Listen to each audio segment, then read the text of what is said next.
Welcome, everybody, back to my 32 fan series. If this is the first episode that you're listening to, I am talking to one fan from all 32 of the lovely NFL teams. And today I have the pleasure of talking about the San Francisco 49ers. And anytime I can draw Mike Patton away from covering the AFC South to talk about his 49ers, I feel like I should get like a badge of honor or something like that. So, anyways, if you are interested in consuming anything Mike Patton has going on in his life, I will put it in the description in the show notes. So you can just click on it. He has some amazing content. I sneak over there from time to time, add my 2 cents, and just like it and move on. So I want to encourage you to go do the same, especially if you're a 49ers fan and you just want to hear how he talks about other teams. Anyways, without further ado, I would love for you to just like introduce yourself, whatever you want to say. All right. My name is Mike Patton, of course, host tour in the AFC South. Been doing this for roughly about 5 years, talking about the Texans, Titans, Colts, and Jaguars. Just an overall football lover, former football player, not at the pro level, by the way, but just through college. But definitely love the game, love to talk about the game. And that's where touring the AFC South was birthed. And I also do writing as well. Eventually, you'll see where all that comes back. It hasn't come. It's been missing for a little bit, but it'll be back. Yeah. I love that. Nobody should ever be like sad when writing is making a comeback. So I love that. So how are you feeling about the 49ers? I know that you all had amazing all black jerseys that were fantastic to to last season, which I really enjoyed. But how are you feeling overall about your team, about the structure, about the makeup? Like how is it being a 49ers fan right now? Well, first thing I want to say is, they kind of made me a little upset because I wish they would have worn the black jerseys more, because I believe every team in the NFL should have a black jersey. That is one of my unpopular opinions. But, Okay. I definitely feel like, the team last year, I was like, they were cool, because they were actually fighting through injuries the entire time, which seems to be the story of our lives. We're always fighting through injury. And I'm like, okay, cool. We fought hard. We did what we needed to do. Of course, we had some injuries and help end our season and injuries to start our season this year with George Kittle. So, not feeling, I'm feeling kind of like, okay, why do we have to always fight through injuries? That is kind of my feeling I have on the team right now. Okay. I would say that that's fair. So, how was the draft for you? Did you like your picks? Do you feel confident? What's one word that you would use to describe your draft picks? Okay. I would say okay. Looking at some of them, they got a little age on them. Some of them do. Now, Edge Romello Height from Texas Tech is 25 years old already, and the Mhm. season has started. And the running back from Indiana, Kalen Black, is 24, and he'll be 25 during next season. So I'm like, okay, are we're expecting them to come in and just play, or what are we expecting here? To me, that was kind of a little questionable. To me, you're drafting people that are 24. They better be in their primes literally in like the next 2 years, or it's going to be over. So, Mhm. to me, that was kind of like, I don't know. But I will say we did draft one of the best names in NFL football for this year. Okay. I love that. So I do have a theory about college football players being older. And I believe that for the next couple of years, that's going to be a thing because they're granting all of these extra years of eligibility. So I don't know if it's a terrible thing just yet. The NFL is testing it and experimenting, and kids are staying longer in college because they're getting paid. So it will be interesting to see what that actually means on the back end of things for NFL teams. But so if you like this video, now is a perfect time to take a second and hit that like button and leave us a comment in the comment section below. Who was your pick on day 2, day 3 that you were like, this guy could end up being a steal? Well, honestly, I kind of went a little back and forth on that one. And it was a couple guys, actually. And I think the fourth round might be good for the 49ers this year. You got Halton that they drafted, defensive tackle from Oklahoma. That defense was nasty this year. And Halton was definitely a pass rusher in the interior, and adding that for the 49ers, that's something that the 49ers always look for, is somebody that you can create nasty work in the trenches, and Halton can definitely do that. But I will say that Ephesians Prysock, which I think is one of the best names in the NFL. I think Ephesians Prysock could definitely be a guy. He's 6'3", almost 6'4", and is physical, and he can move the feet a little bit. If he can kind of, ease up on the penalties at the next level, I think we could have something in Ephesians. Yes, I'm going to say that name as many times as I possibly can because I like it. Yeah. And he was destined to be a star. So let's hope that he gets this figured out. I can't wait to hear the broadcast saying his name multiple times in a game. I love that. Shout out to whoever named him. Respect to them. So who is the one player from the draft class that you think is going to make the biggest immediate impact? One to make the biggest impact. I would say this, probably maybe Stribling, because he's a big man that can move. And, Okay. of course, he has sometimes issues fighting the football. But, yeah, I could probably say Stribling. I actually got to talk with him at the NFL Combine in regards to, leadership and how the coaching, kind of instability, I should say, happening there with Lane Kiffin. Mm-hmm.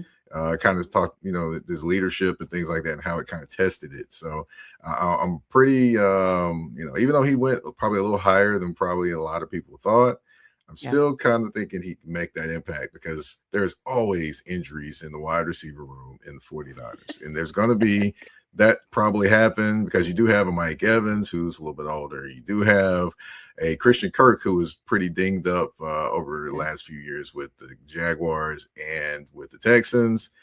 And of course, you do have Ricky at the wide receiver position too. I just call him Ricky. You yelling Ricky, what I'm saying, because he always, Ricky, something like that. But something always happens to Ricky when you yelling Ricky like that, So, but yeah, I'm just to me, injuries at the wide receiver spot, I'm like, yeah, I can see Stribling kind of diving in there and making some things happen. Okay. That wouldn't entirely shock me either. So I didn't hate the pick. I know a lot of people were kind of like, "Whoa, he went high," but I think I liked it. So, and when you know what you need, I always say I have a rule: when you know what you need, you got to go get what you need. So I didn't hate it. So let's see how that pans out. Is there a player your team passed on multiple times though that you think, man, we should have gotten him when we had the opportunity, and that's going to come back to haunt you guys? There's only one player I would think about, and the only reason he dropped so far is because of injuries, and that's Jermod McCoy. I honestly still think that Jermod McCoy will be the best corner to come out of this draft. The Raiders ended up drafting him at pick number 101. So to me, I think the Raiders got themselves a steal in Jermod McCoy. I understand everyone talking about a potential degenerative knee issue, and maybe he has to have another surgery. I'm thinking, that's all smoke and mirrors, and I'm thinking that guy starts or has a ton of playing time for the Raiders to start this season and goes out there with a chip on the shoulder, just like Ruben Bain is going to have a chip on his shoulders in Tampa Bay. Yeah. I love a chip on the shoulder type of player. Like, that is my favorite player. Give me the chip, give me all the y'all doubted me. I need that. Like, sign me up for that. So, and I hope Ruben Bain goes and becomes a star. So, shout out to Ruben Bain. So, let's talk about the team a little bit. So, I feel like the 49ers are similar to the Steelers in the sense of the stability and the continuation. Obviously this year we have a different coach, but there's just certain expectations that you always expect for your team. So for you, what would success look like at the end of the year? What are you thinking? Okay, we had a successful season. Obviously, as a 49ers fan, you're probably always thinking Super Bowl, but if it's not that, what is something that you're like, at least whatever that is, what would that be for you? I would say at least the NFC Championship game for this team. I know I'm setting expectations high. You said, hey, the Super Bowl, but I was gonna say that. But yeah, to me, I would say I would say, the NFC Championship game, because I believe or hope that everyone is healthy this year. Yeah. I hope that, we don't have to depend on Christian McCaffrey like that this year. Hence we probably got all these different backs to back him up, probably where Kalen Black came from. But, just hoping that everyone stays healthy, everyone does what they're supposed to do, and that we get some good defensive back play, especially at the cornerback position, because we need that. We need that. I need you to show up, Ephesians, and show out. That's what I need. Thank you. I love that. Okay. Fair enough. It's awesome that you keep saying his name. Okay. Which position group worries you the most at this point? Oh, that's got to be the cornerback room. I mean, that's that was one that we were having issues with last year, and teams took advantage of that. So Mm-hmm. coming into this year, I need that room to have taken those lessons from last year and continue to grow from those lessons last year, and working on the technique, things like that. Because I watch a lot of the different techniques of defensive backs because I play defensive back, so I can tell when somebody is out there doing the most or not doing the most. So, definitely got to work on those techniques, got to work on those different things. It's little technical things that get the 49ers cornerbacks in trouble. It's not necessarily scheme things. If it's scheme things and you're just overmatched, totally get it. But if Yeah. you're doing it to yourself, then that's when I have the issue. So I would say that's probably the biggest sense of growth I want to see from this 49ers defense in terms of the cornerbacks. I do kind of sometimes worry about the offensive line because, Trent Williams, we know he's great. He's going to be a Hall of Famer. We know that. But as far as the rest of the offensive line, sometimes, you're kind of like, thinking about them in the terms of Forrest Gump. Life is like a box of chocolates. You never know, all those type of things. Yeah, that's where I kind of, sometimes think about the 49ers offensive line, and it kind of is like, I don't know what I'm going to get this game. So, hopefully some more solid play out of them this time. Okay. Trent Williams, is he like, is this another contract year for him? Is he just showing up week one, ready to go? Like, what is there a replacement plan yet? I mean, he's just going to be at left tackle for the next 10 years? Like, what is the Trent Williams plan? Well, they just signed him to an extension. They came to an agreement before the season, so I think he's good to go. Okay. But I would say I don't know what the backup plan is for Trent Williams. I think they drafted an offensive lineman this year, and to me, I think that Kyle Shanahan is like the MacGyver of coaches when it comes to offense. So, he can figure out some things to maybe shield or whoever is put in there. And we've seen the backup plan a couple of times. However, is it a sustainable backup plan? No. So, they definitely got to look over some things and, get some things done. Now, I will say, the last time the 49ers were in a position to replace offensive tackle, remember, it was Joe Staley out there. And Joe Staley retired, and then Trent Williams came in. So there's always a plan, or always a good 2 or 3 steps they're thinking ahead in that one in terms of John Lynch and Kyle Shanahan. So they're always keeping their eyes open, I should say. Okay. I think that's fair. They've earned that, so that's fair. So where do you think this team is the most improved from last season? I'm going to go to the wide receiver room. Yeah, definitely, because last year, it could have been me, you, your mama, your daddy, and your uncle too, playing wide receiver for the 49ers last year with all the different injuries and things like that. So, the wide receiver room, you go out and get a veteran in Mike Evans. I mean, he's not the fastest guy, but he does continue to run deep routes. He does make contested catches, and that's a good thing for Brock Purdy because sometimes he throws it in danger zone. So that's a good thing for him.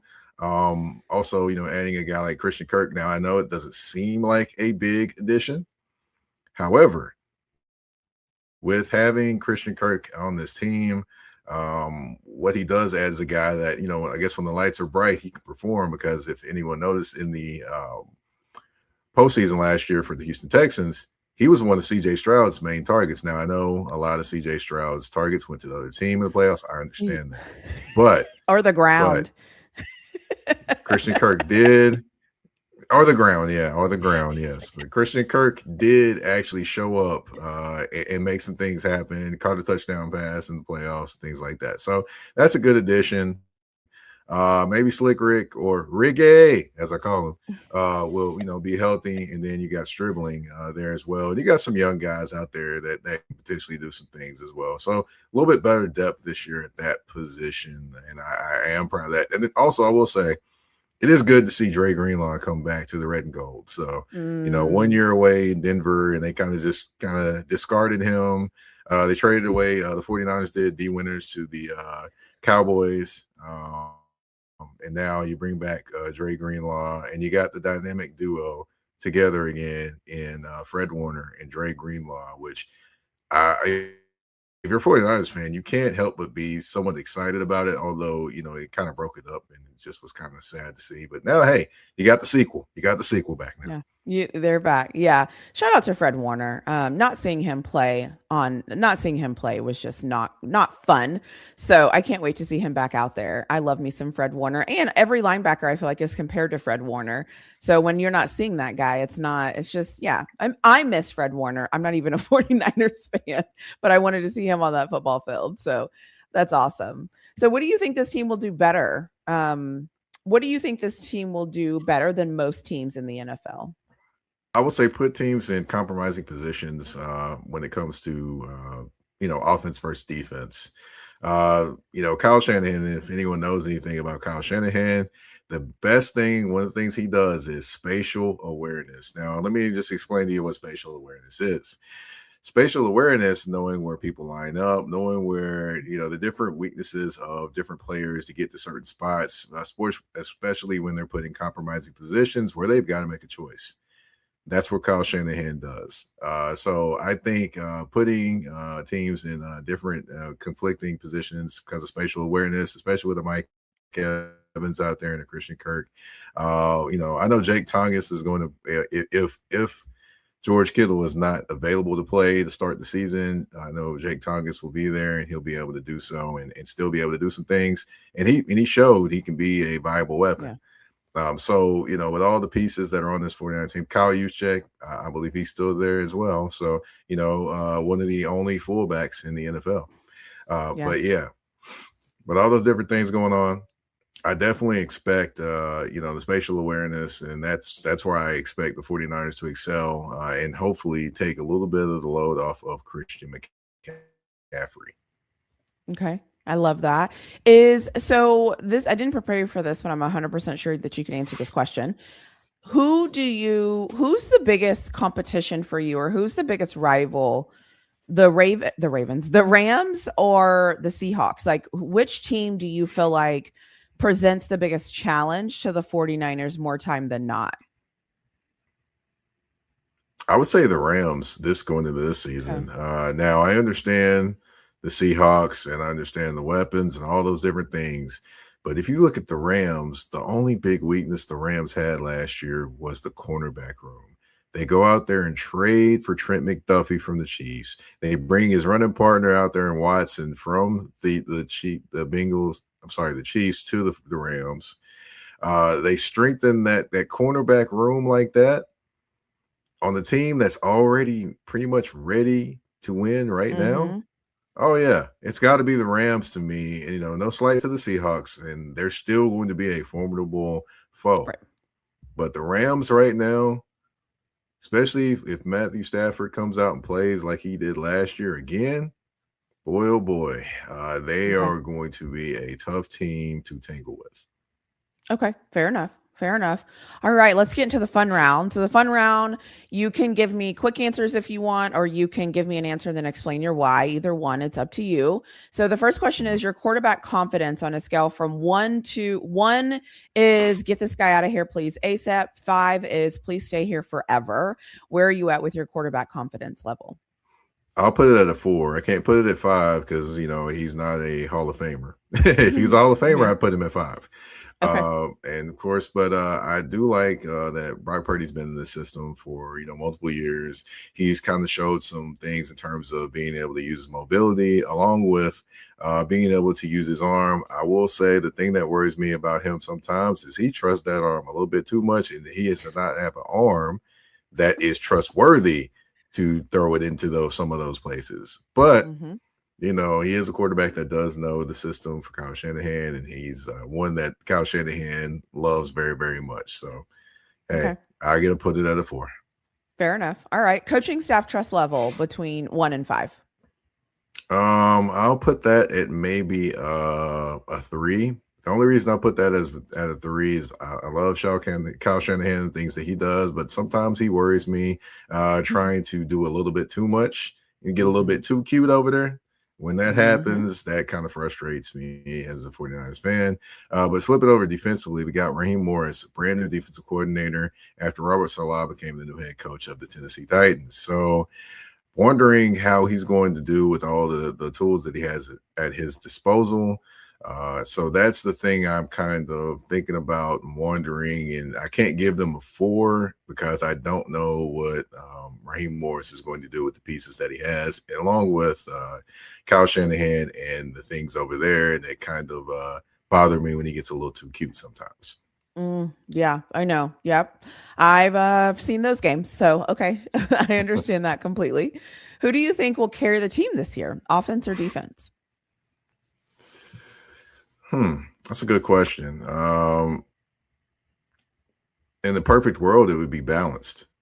Some games offense shows up, some games defense. But right now, I have to say the offense, because there's a lot of familiarity there, even though George Kittle won't be there to start the season, or he may not be there to start the season. I'm not for sure yet. It hasn't been mentioned or not. But even if George Kittle does or does not start the season, I still think the offense will, and I think the defense over the year will continue to kind of get stronger and learn what Raheem Morris wants to do, and he learns them as well. Yeah, I could see that. If you could trade drafts with any other team, who would that team be? So you would ship out all of your draft picks, and they would ship in all of their draft picks to be added to your team. Which team would you choose? Oh, that's a good one. That is a really, really good one. Honestly, I would trade with the Tennessee Titans. I'd take Carnell Tate over Stribling. I'd also take the kid up front, Keldrick Falk, because he kind of, when it was talked about when it comes to the Titans, Robert Saleh kind of compared him to Eric Armstead, who is a former 49er. So that's where that one goes. As far as the center, they got, to me, I believe they got a starter in Pat Coogan from Indiana. So that would be an immediate starter and a young starter at the center position. I mean, I know the 49ers have a guy there, but hey, you can put that guy guard. You got to get your best five out there. Yeah. Yep. Okay. Good. I love that. That's the way I look at. There's and then of course, you got Anthony Hill, Jr. Of course he would be behind Fred Warner and Dre Greenlaw. Yeah. But I would say that would be a good addition as well to me because, Dre Greenlaw is only on a 1-year deal. You have Anthony Hill sit and learn, boom, pop him right in there by Fred Warner. And there you go. You got magic happening. Oh my gosh, if Anthony Hill Jr. got to play next to Fred Warner, I would probably tune in every single game for every single snap just to watch him learn and develop over the year. I love that. Okay, so if your team had oh gosh, here we go again. This always happens. Same old 49ers. This crap is like, this is what we do. What would that be for you? Okay, I know 49ers fans are tired of hearing this word. That would be injuries. Injuries. I know I am so tired of hearing, oh, this guy's out for this time. This guy's out for that time. This guy's out for this. This guy's out for that. I don't want to hear that anymore. Now, I will tell you the funny thing about the tower and all that stuff, and people looking into that. That was Oh that yeah. was that was amusing. That was amusing. Yeah. That was amusing. But So to that does me, that mean you clicked on it and went down the rabbit hole just to double check? no, I really didn't go down the You rabbit didn't. hole as Okay. much. I was I like, did. yeah, I was like, nah. But to me, it was more the I have questions about the 49ers training staff. I've always had Mm, questions about the 49ers training staff. How do three guys have the same calf injury? What is going on with that? So to me, I have questions about the 49ers training staff and what they're doing to get these players prepared to play football each and every Sunday. That's where I have the question mark. Now, I believe I can't remember if they did or did not make any adjustments to the training staff this offseason, but if they didn't, I'm looking at John Lynch at this point, like, hey man, what we gonna do? We need to make right. some changes here. Yeah. So, Yeah. And you know what's interesting is I feel like the training staff is one of those positions and one of those areas that a lot of people just don't think about unless it's not working correctly. And that could actually be the biggest impact to your team. If your guys aren't out there, mhm. then something's not gone, something has gone wrong. So that's a good call out. Not a lot of people call out their strength and conditioning staff to be like, guys, what are we doing? What is going on here? So yeah, we'll see how that works out. It did seem like every 3 weeks somebody was going out for a season ending something or another, or they're going to miss the next 4 weeks or whatever that is. So it did seem to happen a lot last year. So let's see if they figure that out. Let's see. Okay. So if you could send a message to the team's owner or the team's GM, what kind of message would you send to them? You can pick whoever you want to send that message to. Who would you send the message to? Mm, I would say ownership. I love the stadium in Santa Clara. It's a beautiful stadium. I've been there before. But can we move the team back closer to San Francisco? I know that's not possible right now because it is what it is. It's over now. They're gonna be in Santa Clara. Uh, Beautiful area. They got a theme park right next to the stadium, by the way, for folks that don't know, and they share a parking lot right next to the stadium. However, it just seems weird, the San Francisco 49ers, and you're 45 minutes to an hour away from the Oakland, San Francisco area. So to me, yeah, that kind of, you kind of get feels of like, but it is what it is. They're not going to call them the Santa Clara 49ers. They're still going to call them the San Francisco 49ers. And I made my peace with that, but that's what I would tell the owner if I had the chance to talk to the owner. Okay. And also, would you say more black uniforms at least more often than not? Oh, yes. Oh, yes. I mean, if I had the chance to talk to the NFL, I'd be like, look here, look, NFL, you have white uniforms for every single team in the NFL. Why do we not have Besides black the uniforms Steelers, we don't have whites. for every single team in the NFL? Yeah. Okay. I love it. Yeah. Yeah. Well, The Steelers have had white pants at one point in time. yeah, but it was so long ago. It was so long ago. I barely Mm-hmm. remember it. So, Right. anyways, Right. It yeah, was long ago. yeah, I could go back and forth about this whole uniform thing because I have a lot to say about that. I have a lot of like randomness to like that I feel with the uniforms, but I get the NFL's a business. They're going to do what they want to do regardless. So I just let it be what it's going to be at this point. So, well, those were all the questions that I had for you. I love to end with anything else that you want to share, anything else you want us to know. As I mentioned at the beginning of this, all of your information will be in the show notes, be in the description so they can tap into your content. So that's one thing. And then the last thing I'll say, because I never really get to thank you publicly and live like this. So I want to thank you for all of the help and stuff that you give me in the background, whether it's like I need to find a person or hey, whatever it is. I just appreciate you always being willing to help me, and you always responding back to me. Like, it might sound like a little thing, but I just appreciate you always showing up for me in that way. It's super helpful, and I just appreciate it. And so I don't know if I've gotten to thank you for that publicly in a while. And honestly, every chance I get to thank you publicly, I might do that. So that's just what I do. So anyways, I will stop talking. We'll end on you. So anything you want to share, and then I'll hit the end button. All right. Well, just thank you for allowing me to come on the show and actually talk about the team I've loved since I was a kid, which, many people wonder why I'm a 49ers fan. I live in Tennessee. Let me give you the quick explanation. The Titans weren't here when I was born. I was born in 1982. Yes, I'm 44 years old. So basically, a kid, when I was a kid and first started liking football, I wanted to be Jerry Rice as a kid. So hence 49ers, there we go. That, of course, did not happen. Me being a wide receiver with incredible work ethic and things like that. Now, even with incredible work ethic, I still wasn't going to be Jerry Rice. But, I ended up actually playing on the opposite side of the ball. But, I've been a fan of that team since I was a kid. The Titans got here in 1999 when I was a senior in high school. So that point, love the home team, root for the home team, wish them well. But I'm a 49ers fan. That's just what it is. It is what it is. And, I wasn't going to change that after 18, I would say 18 years, but after a while of being a 49ers fan, it just wasn't going to happen. Wish them well. God bless them. I enjoy talking to the organization and team and players. Love the new uniforms, by the way. But that's just my team. That's is what it is. And secondly, I want to say to you, one thing that I always practiced or always thought about when, I'm like, my profile changed, as I just thought about these things in the future, as your profile changes, don't become a person that doesn't respond to people.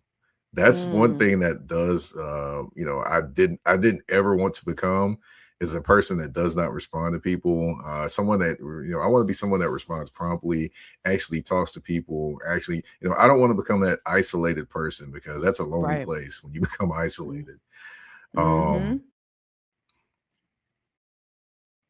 So, I just want to thank you again for the opportunity. Always thankful for any opportunity I get to talk